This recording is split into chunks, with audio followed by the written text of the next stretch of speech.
Deep in the Negev desert, experts growing the tree see it as a miracle because they thought it had disappeared from Israel a long time ago. When they planted the 1,000-year-old seed 14 years ago, they had no idea what it would become. Now, this 9-foot tree could be calling to us from the times of the Bible. This is a miracle. It's a resurrection. Dr. Sarah Salone of the Natural Medicine Research Center leads the Sheba Project. A pediatrician by profession, she became interested in traditional uses for plants for food, medicine, spices, and dyes. Salone and Dr. Elaine Soloway, head of the Center for Sustainable Agriculture, started the Middle East Medicinal Plant Project here on Kibbutz Keturah. I got very interested not only in the plants that grow here now, but the plants that grew here a long time ago, especially plants that are mentioned in the Bible. That led Salone to begin a search that would ultimately lead to this tree they've nicknamed Sheba. It's a tree that was grown from an ancient seed, a 1,000-year-old seed that was found in the Judean desert about 40 years ago by Professor Joseph Patrick, professor of archaeology at the Hebrew University, when he was excavating caves about 5 kilometers west of Jericho. After years of in-depth scientific and biblical research and consultations with experts around the world, they believe this tree is prominent in the Bible.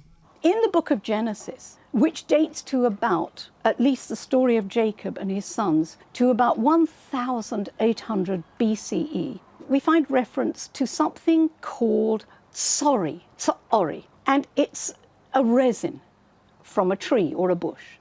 Salone says tsori, translated as balm, is often mentioned in connection with something of value here.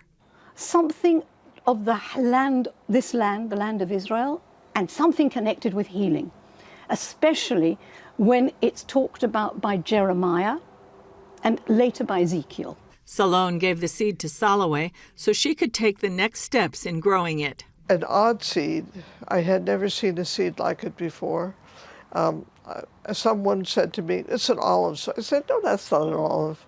And someone else said, "It's an apricot." So I said, "No, it's not an apricot." So I planted it. Soloway carefully watered it and treated it as she does with other ancient projects. Much to my astonishment, up came this funny little shoot with a hat on it. And when the little green shoot emerged, we didn't know what that was either. So I sent pictures all the way around the world, and one of the botanists who I sent it to wrote back and said, "You've grown a Commiphora species." Commiphora is Latin for a plant family known as a giver of resin, a sticky substance that can be used to make medicine. And it's part of the family of trees, bushes, in which myrrh and frankincense belong. Some of the most famous incense trees in history belong to this family, but not all members of it are fragrant. Leading experts, however, had no knowledge of this specific one. There didn't seem to be anything that was quite like this tree. So eventually, when we started to test its resin, and I found out that there was something very strange about it. The tree is now 14 years old, and Soloway says they still don't know much about it other than she believes it's special. It could be an extinct tree, it could be the sorry, and we're going to plant it. I feel that it has come back to us from a long time. Salone and Soloway have worked together for almost 20 years. They began with planting 2,000-year-old date palm seeds. CBN News met Soloway in 2011 when the first one, Methuselah, was very young. It, along with other Judean date palms, are growing well, and this is Methuselah today. Referring to their new tree, the possible producer of the Balm of Gilead, they believe there's a positive message for today. That there is healing in the world. We just have to find it. It's a dark time. And in this dark time, it's a kind of resurrection in a way. It's something that hasn't been seen for thousands of years.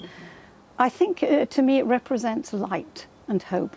Julie Stahl, CBN News, Kibbutz Keturah, Israel.